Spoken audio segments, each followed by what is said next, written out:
Hey guys, Rumbling Man here. Over the past couple years, Glarry has developed a reputation in the bass community for releasing basses that cost sub $100.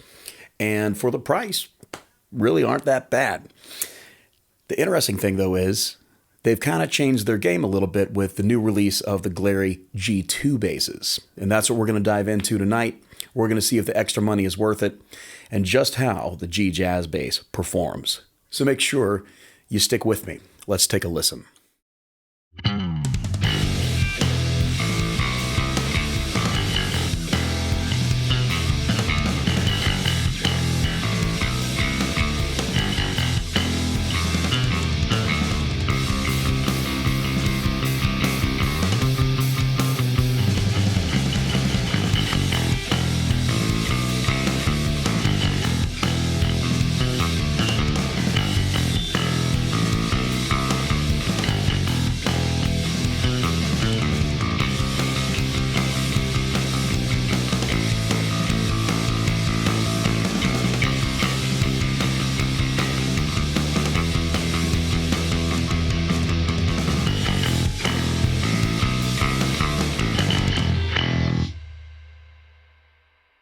So guys, I welcome you back to the Rumbling Man channel. If you've ever been here before, this is a guitar and bass channel where we check out guitars, basses, and related gear.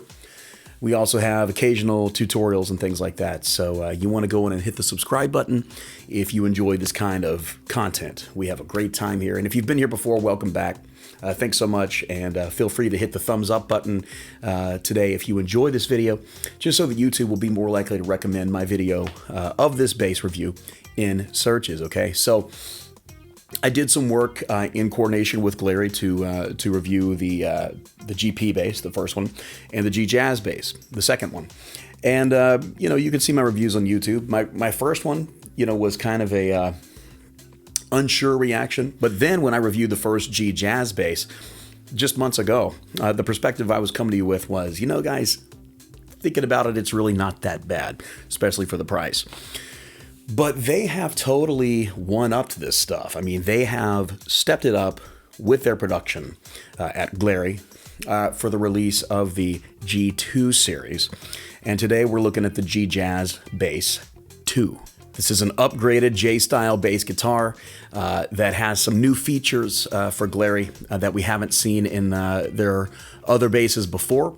And it's also at a different price point. So what we're going to do right now is we're going to unpack that a little bit, and then we're going to listen to some more demos. So here's the culprit. It's a thing of beauty, huh? That's a beautiful bass. Very nice looking white body. When I reviewed the first GP bass, one thing I wasn't crazy about was a smaller body, but this is in no way a smaller body. That's a nice, large jazz bass body. Interesting change. They were all either rosewood or some wood similar to rosewood for their fretboards. We've now got a maple fretboard on this jazz bass. And from the feel of it, very smooth to the touch. I really like playing it. So let's talk just real quick. What's new on this bass? Exactly what features did they change to merit spending a little more money? Well, we're going to take a look. First, let's mention the build. This is a premium basswood body, which is arguably it's going to be different than the actual basswood bodies of the G1 series. Premium, it's probably a nicer piece of wood. It's got a heaviness to it that I might not have expected. It's not super heavy, but it's a little heavier. That tells me, the wood might be a little more sturdy. For the neck, we actually have a Canadian hard maple neck accompanied by a hard maple fretboard as well. And to me, it feels absolutely great. So if you remember from my GJazz 1 review, which you can still see here on YouTube, my one complaint about the bass was just that the neck was so chunky that it barely made it worth playing for me. Well, while I do still feel that this is a pretty thick neck and pretty wide, I've got to say it's not quite as chunky as I remember it being. It's like it's a little bit better profile than that. Still chunky, but a little bit better profiled. Also, the actual finish on the neck, I kind of had a negative reaction to the finish on the neck the last time around, because to me, it just felt completely unfinished. It had a very cheap feeling to it. Well, that's not really the case anymore. It feels like they did apply some sort of finish to this neck. Probably some kind of satin finish, very thin satin finish, so you can glide along it fastly. You don't really feel the finish, but it just doesn't have that cheap rough wood feeling to it. And that is really nice. I really love how the neck feels. And I got to tell you, the fretwork I'm seeing on this instrument is totally great. I mean, I'm running my fingers along right now along the neck, and I do not feel the fret edges. If I bend my fingers in a little bit, of course I will, but I don't feel fret edges. That's a big difference from the GJazz 1 bass that I reviewed. And that shows me some real craftsmanship and care was put into this bass before it came to me in the mail. For other upgrades, we actually have a bone nut. This is real 100% bone nut, which is great because when it comes to tuning stability, even when it comes to sustain and tone, synthetic bone nuts and plastic nuts they're just kind of trash. It doesn't make as big a difference on bass as it does on guitar. So sometimes for a bass, I can tolerate, a synthetic bone nut. But quite honestly, for them to actually step it up for what is still an affordable bass, to step it up to a bone nut, that's just a cool upgrade. And that's really awesome that they did that. We also have upgraded strings, okay? So the Series 1 Glarry P and J bass, they came with the Glarry brand strings that you can find on Glarry's website. Those strings aren't horrible. I could see some people really liking them, but they're very cheap. These are upgraded strings. Now, they don't say what these strings are. They don't say like what company they source these strings from. But if I had to take a wild guess, and this is just a guess, I don't know for sure, I would guess that these are GHS strings just because to me they look and feel a lot like GHS round wound strings. That's what I think they probably are because that's the look and feel they have. But that said, I'm not sure, but they are very nice strings, really great rounds. They seem to sound and feel pretty dang good. And then last but not least for the upgrades, we have upgraded pickups. Now remember the GJazz 1 just had the stock, real low end, kind of cheaper, Glarry pickups. So whatever they were using, to source their pickups. These are Wilkinson pickups. And if you know anything about Wilkinson stuff is usually stuff you can afford, and it's just absolutely great. Anytime that I've gotten Wilkinson, tuners or hardware or pickups, I've always been super happy with it. And I think there is nothing wrong with going with Wilkinson. In fact, I think it's a beautiful upgrade for Glarry to do that. Okay, so these are Wilkinson pickups, and they're going to sound a little better than what we heard before. All right. So in terms of hardware, I think most of the rest of the hardware stayed the same. We've got the same tuning machines, which to me, they're fine. They could be better. You could get really nice ones on there, but I dare say these are better than the ones on my Sire V3. I'm telling you honestly there. Good string tree. Seems sturdy, looks fine. I think that's the same Glarry bridge, if I'm not mistaken. And in the past, I've used Glarry bridges on like bass project builds. They're just not bad bridges. I've never had trouble with one of their bridges. And these knobs, while I usually don't like the chrome knobs, turning them feels very nice. It doesn't feel like you're going to go too far forward. They don't feel cheap in any way when you turn them, as sometimes will happen on more affordable basses and even mid-level basses. So I don't particularly from a cosmetic and hardware standpoint, I don't really have a problem with anything on this bass. I do wish that the neck was a little slimmer. So if you're learning, you might want to take into account before possibly getting this bass that if you don't have very big hands, you might want to find something that tapers off a little more toward the headstock. That said, I could totally play, a whole gig, a whole worship service, a whole recording, session on this bass, and I'd be absolutely fine. It's a hard bass to put down, and it's a lot of fun to play. Okay, so that's what's on the bass, but we need to talk about the price jump and, do I think it's worth it? We're going to talk about that in just a moment, okay? But real quick, I want you to hear these Wilkinson pickups. So I'm going to play with my fingers, starting in the bridge position, and then we're going to go to both pickups, and then we're going to go to the neck pickup. And then I'm going to get a pick out, and I'm going to go back to the bridge position, then back to both pickups, and then back to the neck position, just so you can hear each pickup setting, both picked and fingerstyle. Okay. As far as this next demo, I'm not going to use any, fancy special effects. This is just going to be the bass direct into my Focusrite Scarlett interface. You may hear a little compression and reverb, but other than that, you are hearing just the pickups. All right. Let's take a listen.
So before we talk price, I want to mention what else you get in the package with the Glarry bass, okay? They throw in a strap, so never hurts to have an extra cheap strap in your gig bag in case you forget your main one or something else happens to it.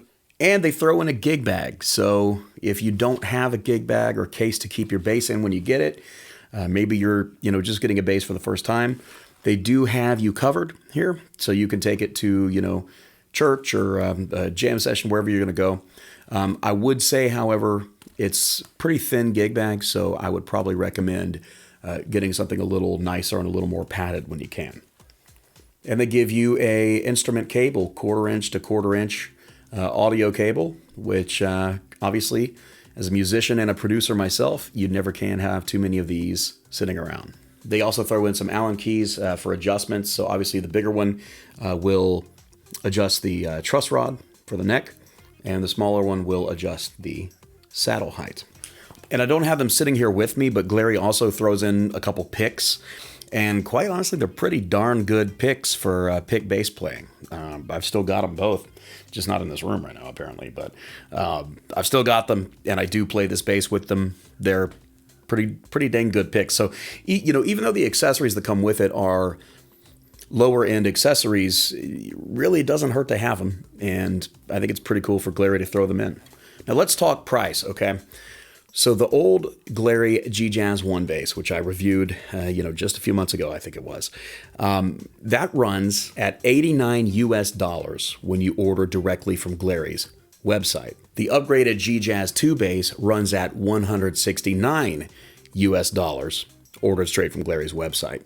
So if you do the math, we see that that is a price difference of $80. So the question to be answered is, okay, so if you're going to pay $80 more getting a Glarry bass, is really paying another $80 worth the upgrades that you get? Is it worth the new experience? In my opinion, it is. Honestly, even if you just, don't have money and you're living paycheck to paycheck, trust me, I feel you. I think if you can save up that extra $80 to get the better bass, it's really, for me, it's not just the upgrades that are on it. It's also just a better built instrument and feels better in my hands. I'm just telling you, stock, I would never take the GJazz 1 on a gig without changing some stuff on it. Stock, I actually would, and I'm talking about, years of experience playing bass professionally here. I would totally take this on a gig. Obviously, I've got more expensive basses that I would rather take on a gig. I've got Fenders and a Sire, but I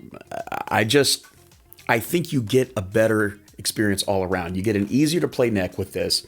It's a better finish neck. It has a better feeling to it, better fret job. I think if you're beginning, you don't want to begin on a bass that feels offensive to play in your hands, right? You want to play a bass that you can like playing, that's going to hold up good for you while you learn and maybe while you do your first gigs or services or whatever. So for me, with a price difference of only $80, I think that it's absolutely worth, saving up or shelling out the extra $80 to get a much better bass with a better nut. From what I can tell, a better neck and fretboard, better fret job, better pickups, and better stock strings, okay? Real quick, let's listen. Can you slap this bass? I think you can. I'm not a great slap player, but let's listen to a little bit of a slap demo here.